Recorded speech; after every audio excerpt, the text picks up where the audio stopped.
પ્રકરણ 6 રિયાની મુસાફરી. પ્રસ્તાવના. કેમ છો બાળમિત્રો? મજામાં ને? બાળમિત્રો, તમે સાયકલ, સ્કૂટર, રિક્ષા, મોટરકાર, બસ જેવા જુદા જુદા વાહનોનો ઉપયોગ કરીને એક જગ્યાએથી બીજી જગ્યાએ મુસાફરી કરી જ હશે. શું તમે જાણો છો કે મુસાફરી કરવા માટે આપણે જુદા જુદા માર્ગોનો ઉપયોગ કરી શકીએ, જેવા કે રોડ માર્ગ, રેલ માર્ગ, જળ માર્ગ, હવાઈ માર્ગ વગેરે. રોડ માર્ગે મુસાફરી કરવા માટે આપણે સાયકલ, સ્કૂટર, રિક્ષા, મોટરકાર, બસ જેવા વાહનોનો ઉપયોગ કરીએ છીએ. તો રેલ માર્ગે મુસાફરી કરવા આપણે ટ્રેનનો ઉપયોગ કરીએ છીએ.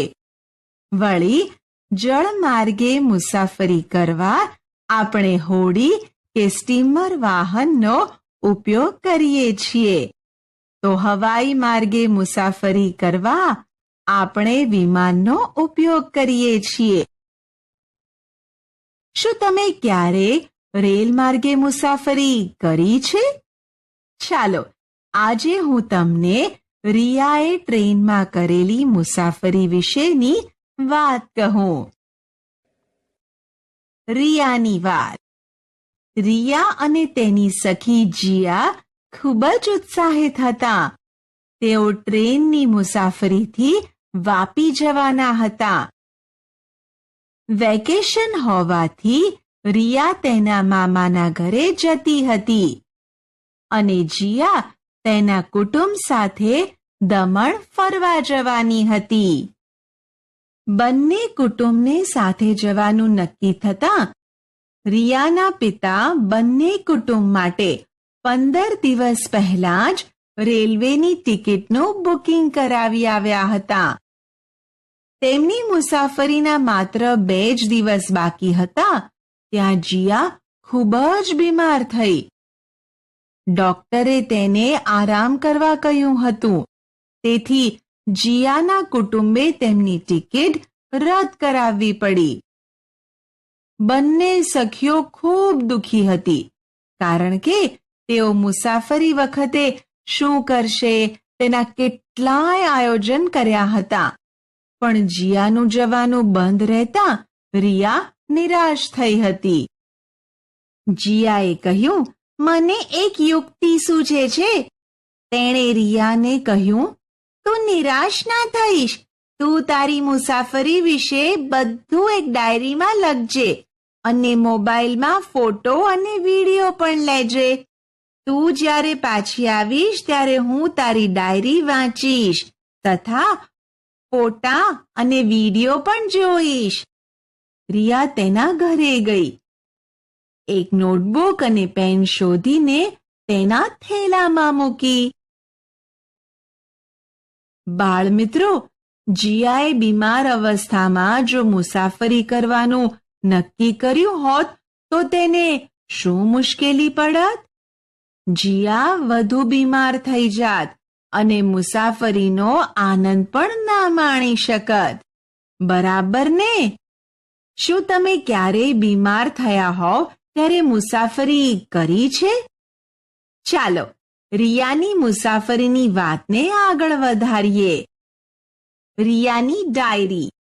રિયા જે દિવસે ટ્રેનમાં મુસાફરી કરવાની હતી તે પૂનમનો દિવસ હતો. રિયા, તેના માતા પિતા અને તેનો ભાઈ હિમાંશ સાંજનું ભોજન કરીને રિક્ષામાં બેસી ગાંધીધામ રેલવે સ્ટેશન પહોંચ્યા. થોડીક વારમાં ટ્રેન પ્લેટફોર્મ પર આવીને ઊભી રહી. રિયાએ જોયું તો ટ્રેનમાં મુસાફરો બેઠેલા હતા. ટ્રેન સાંજના 7:50 કલાકે કચ્છ જિલ્લાના મુખ્ય મથક ભુજથી ચાલી હતી. ટ્રેનનું નામ કચ્છ એક્સપ્રેસ હતું. તેઓ જ્યારે તેમના ડબ્બા પાસે ગયા ત્યારે ખૂબ જ મૂંઝવણ હતી, કેમ કે એક જ દરવાજેથી મુસાફરો ઉતરતા હતા અને બીજા પોતાનો સામાન અંદર મૂકીને ચડતા હતા. થોડું ધક્કામુક્કી જેવું જણાતા રિયાના પપ્પાએ કહ્યું, ટ્રેન અહીંયા 15 થી 20 મિનિટ ઊભી રહેશે, એટલે આપણે શાંતિથી ચડીએ, ઉતાવળ કરશો નહીં.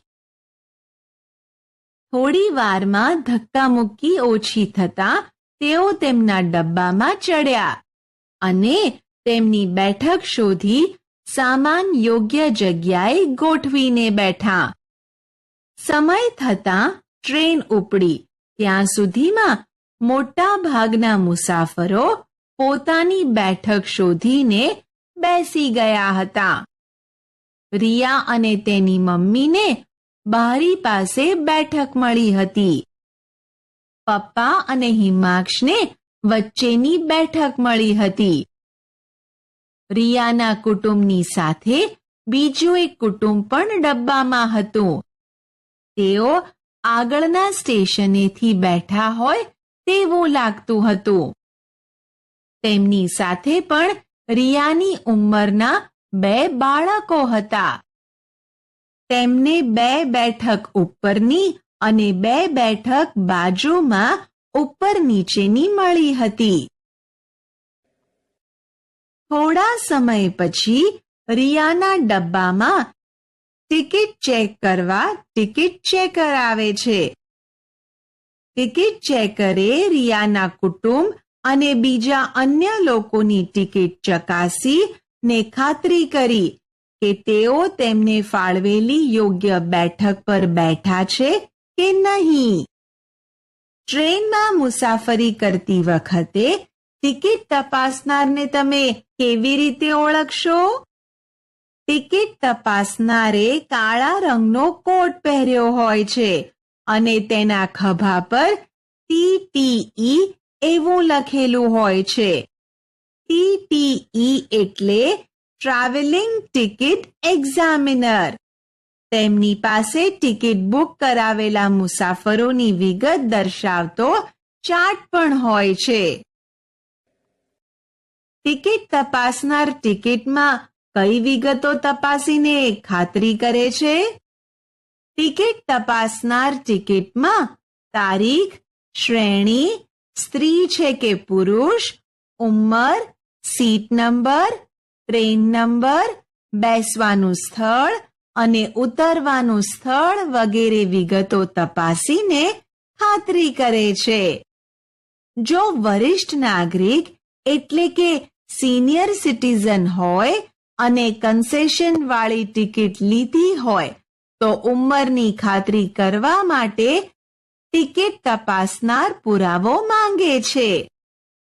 રિયાની ટ્રેન 1 કલાક ચાલી હશે ત્યાં સ્ટેશન આવ્યું અને ટ્રેન ઊભી રહી. રિયાએ બારીમાંથી જોયું ત્યાં સામખિયાળી જંકશન લખેલું હતું. તેણે તેના પપ્પાને પૂછ્યું, આ સ્ટેશનના નામની પાછળ જંકશન કેમ લખેલું છે? તેના પપ્પાએ તેને સમજાવ્યું કે જે રેલવે સ્ટેશનથી આગળ જવા માટે 2 કે તેથી વધારે રેલવે માર્ગ છૂટા પડતા હોય તેવા રેલવે સ્ટેશનને જંકશન કહેવાય છે. આ સ્ટેશનથી 2 રેલવે માર્ગ છૂટા પડે છે અને તેમણે કહ્યું કે આપણી ટ્રેન જે માર્ગ પરથી જવાની છે તે અમદાવાદ તરફનો માર્ગ અને બીજો માર્ગ પાલનપુર તરફ જાય છે. 2-3 મિનિટ પછી તેમની ટ્રેન ઉપડી. આગળ 2 માર્ગ છૂટા પડતા હતા તે તેના પપ્પાએ તેને બારીમાંથી બતાવ્યું. ત્યાંથી તેમની ટ્રેન થોડી આગળ નીકળી. રિયાની નજર બારીની બહાર જ હતી. પૂનમના ચંદ્રમાના પ્રકાશમાં ખુલ્લા મેદાનમાં સફેદ ચાદર પાથરી હોય તેવું દૂર દૂર સુધી દેખાતું હતું. રિયાના પપ્પાએ તેને કહ્યું કે આ કચ્છનું નાનું રણ છે અને જે સફેદ ચાદર જેવું દેખાય છે તે જમીન ઉપર જામેલા મીઠાનો થર છે. આ વિસ્તારમાં અગરિયાઓ મીઠાના અગર બનાવીને મીઠું પકવે છે. ત્યાં તો મીઠાના મોટા મોટા ઢગલા પણ જોવા મળ્યા. રિયાની ટ્રેન હવે ઝડપથી આગળ ચાલતી હતી. થોડીક દૂર ચંદ્રમાના આછા પ્રકાશમાં પુલ જેવું દેખાતું હતું. તેના પરથી વાહનોની લાઈટો દેખાતી હતી.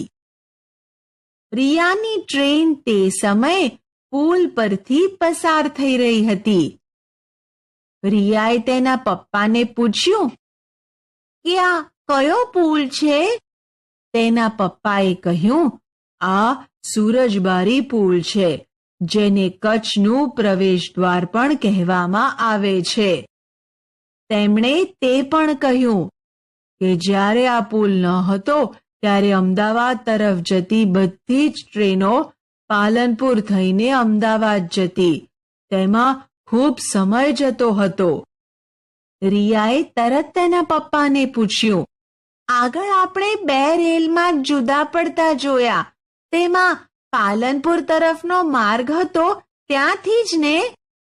તેના પપ્પાએ કહ્યું, હા, ત્યાંથી ટ્રેન જતી હતી. રાત્રિના 11 વાગ્યા એટલે રિયાના પપ્પાએ તેને સૂઈ જવાનું કહ્યું. તેની મમ્મીએ તેમને તેમની બેઠક પર ચાદર પાથરી આપી.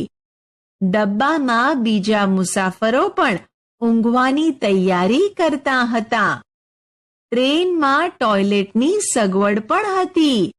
રિયા તેની મમ્મી સાથે ટોયલેટ જઈ આવી અને સૂઈ ગઈ. જો તમે ટ્રેનમાં મુસાફરી કરી હશે તો તમે જાણતા જ હશો કે ટ્રેનમાં હાથ અને મોં ધોવા માટે વોશ બેઝિન હોય છે. ટ્રેનમાં જમવાની વ્યવસ્થા પણ હોય છે. ટ્રેનમાં પંખા હોય છે, લાઇટ હોય છે અને મોબાઈલ ચાર્જ કરવા માટેની પણ વ્યવસ્થા હોય છે. સંજોગોવશાત જો ટ્રેન ઊભી રાખવી હોય તો ટ્રેનમાં સાંકળ પણ આપેલી હોય છે, જેને ખેંચવાથી ટ્રેન ઊભી રહી જાય છે. દરેક ટ્રેનમાં અને જુદા જુદા વર્ગ પ્રમાણે સુવિધા વધતી ઓછી જોવા મળે છે. પણ આપણે આપણને મળતી આ સુવિધાઓનો ક્યારેય પણ દુરુપયોગ ન કરવો જોઈએ. ટ્રેનમાં ટોયલેટ અને અન્ય કોઈ જગ્યાએ ગંદકી ફેલાવવી ન જોઈએ. લાઇટ અને પંખાની જરૂર ન હોય તો તેને બંધ રાખવા જોઈએ. ટોયલેટ કે વોશ બેઝિનમાં પાણીનો વ્યય કરવો ન જોઈએ. ઇમરજન્સી સંજોગોવશાત જ સાંકળ ખેંચીને ટ્રેન ઊભી રાખવી. નાના નાના કારણોસર તેનો ઉપયોગ ન કરવો. ચાલો રિયાની મુસાફરીની વાત આગળ વધારીએ. રિયાએ ટ્રેનમાં ઊંઘવાનો પ્રયત્ન કર્યો, પણ ટ્રેનના અવાજમાં તેને ઊંઘ આવતી ન હતી. તેમના ડબ્બામાં બીજું એક કુટુંબ હતું. તેમાં રિયાની ઉંમરની છોકરી હતી. તેને પણ રિયાની જેમ ઊંઘ આવતી ન હતી. તેથી તે બંને થોડી વાતો કરી. તેનું નામ ફિયોના હતું. તેની પાસે થોડી વાર્તાની ચોપડી હતી. રિયાએ તેની પાસેથી એક ચોપડી લઈ વાંચવાનું ચાલુ કર્યું. વાંચતા વાંચતા તેને ક્યારેય ઊંઘ આવી ગઈ તેની ખબર જ ના પડી. અચાનક રિયાની આંખ ઉઘડી ગઈ. બારીમાંથી બહારની લાઇટનો પ્રકાશ આવતો હતો. તેણે બેઠા થઈને બારીમાંથી જોયું તો કોઈ મોટું શહેર આવ્યું હોય તેવું લાગતું હતું. ટ્રેન પસાર થઈ રહી હતી. ચારેય બાજુ રોશનીથી શહેર સુંદર લાગતું હતું. આવું સુંદર દ્રશ્ય તેણે ગાંધીધામમાં ક્યારેય જોયું નથી. ચારેય બાજુ બહુમાળી મકાનો અને સુમસામ વાતાવરણમાં ટ્રેન સડક માર્ગના પુલો નીચેથી તો ક્યાંક ફાટકવાળા માર્ગ વચ્ચેથી પસાર થઈ રહી હતી.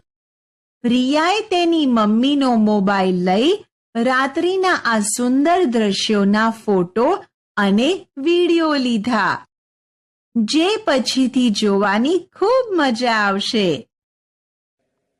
રિયાની ટ્રેન એક મોટા સ્ટેશને આવીને ઊભી રહી. ત્યાં તેના પપ્પા પણ જાગી ગયા હતા. તેમણે કહ્યું કે અમદાવાદ આવી ગયું. ત્યાં તો વિવિધ વસ્તુઓ વેચનારા ફેરિયાઓના અવાજથી વાતાવરણ ઘોંઘાટવાળું થઈ ગયું. ચાય ગરમ ચાય, ગરમા ગરમ ભજીયા, પૂરી શાક, ઠંડા પાણીની બોટલ, વડાપાવ, કેળા, ચીકુ, સફરજન, આ બધું વેચવા વાળાઓના અવાજો સંભળાવા લાગ્યા. રિયાના પપ્પાએ કહ્યું કે ટ્રેન અહીં 20-25 મિનિટ ઊભી રહેશે, તેથી તેઓ પાણીની બોટલ ભરવા નીચે ઉતર્યા. રિયા પણ તેમની સાથે નીચે ઉતરી. પ્લેટફોર્મ પર ખૂબ જ ભીડ હતી. મુસાફરો ફેરિયાઓ પાસેથી ખરીદી કરતા હતા. બીજી ઘણી બધી ટ્રેનો પણ ઊભી હતી. લાલ રંગના કપડાવાળા માણસો સામાન ઉપાડીને દોડાદોડી કરતા હતા. ત્યાં રેલવે સ્ટેશન પર કેટલાક મુસાફરો પોતાની ટ્રેનની રાહ જોઈને બેઠા હતા. રિયાને તો આ બધું જોવાની ખૂબ જ મજા પડી ગઈ. રેલવે સ્ટેશન પર માઇકમાં જરૂરી સૂચનાઓ આપવામાં આવતી હતી. શું તમે ક્યારે આવી સૂચનાઓ સાંભળી છે? આ સૂચનાઓ મુસાફરો માટે ઘણી અગત્યની હોય છે.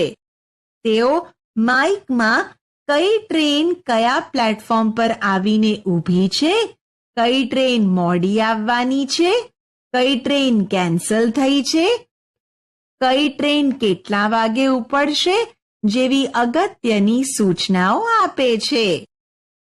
આ ઉપરાંત જરૂરી સાવચેતી રાખવાની અને શંકાસ્પદ વસ્તુઓ અંગેની સૂચનાઓ આપવામાં આવે છે. મુસાફરોને એક પ્લેટફોર્મ પરથી બીજા પ્લેટફોર્મ પર જવા ફૂટ ઓવરબ્રિજનો ઉપયોગ કરવાની સૂચનાઓ આપવામાં આવે છે. રેલવે સ્ટેશન પર મુસાફરો માટેની કેટલીક સુવિધાઓ પણ હોય છે, જેમ કે પ્રતીક્ષા ખંડ, ટોયલેટ બાથરૂમની, ચા નાસ્તાની કેન્ટીનો, પાર્સલ રૂમ હોય છે. ચાલો રિયાની મુસાફરીની વાત આગળ વધારીએ. રિયા અને તેના પિતા ફેરિયા પાસેથી કેળા અને ચીકુ લઈ ડબ્બામાં બેઠા. સમય થતાં ટ્રેન ઉપડી. ટ્રેનમાં રિયા અને તેના પરિવારે કેળા અને ચીકુ ખાધા. પછી રિયા ટોયલેટ જઈ આવી. હવે તેને ઊંઘ આવતી ન હતી. તેની પાસે સાપ સીડીની રમતનું બોર્ડ અને રમવાનો પાસો હતો. રિયા, હિમાંશ અને ફિયોનાએ થોડો સમય સાપ સીડીની રમત રમી. એટલામાં નડિયાદ સ્ટેશન આવ્યું, જ્યાં ફિયોનાને ઉતરવાનું હતું. ફિયોના રિયા અને હિમાંશને આવજો કહી ઉતરી ગઈ. પછી રિયા અને હિમાંશ સૂઈ ગયા. તમે રિયાની ટ્રેનની મુસાફરીની વાત સાંભળી. શું તમે હવે કહી શકો કે રિયાએ ચાલુ ટ્રેનની અમદાવાદમાં શું શું જોયું હતું? અમદાવાદના પ્લેટફોર્મ પર રિયાએ શું શું જોયું? અમદાવાદના પ્લેટફોર્મ પર રિયાને કયા કયા અવાજો સાંભળવા મળ્યા? શું તમે ક્યારે રાત્રિના સમયે રેલ માર્ગે કે સડક માર્ગે મુસાફરી કરી છે? તમે તે વખતે રસ્તામાં શું શું જોયું હતું? શું તમે મુસાફરી કરતી વખતે સ્ટેશન પરના ફેરિયાઓ પાસેથી ખરીદી કરી છે?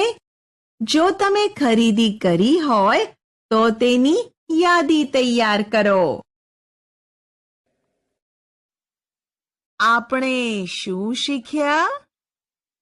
ટ્રેનની મુસાફરી વિશે માહિતી, ટીટીઈ વિશે જાણકારી, જંકશન વિશે જાણકારી, રેલવે સ્ટેશન પરની સુવિધાઓ વિશે માહિતી.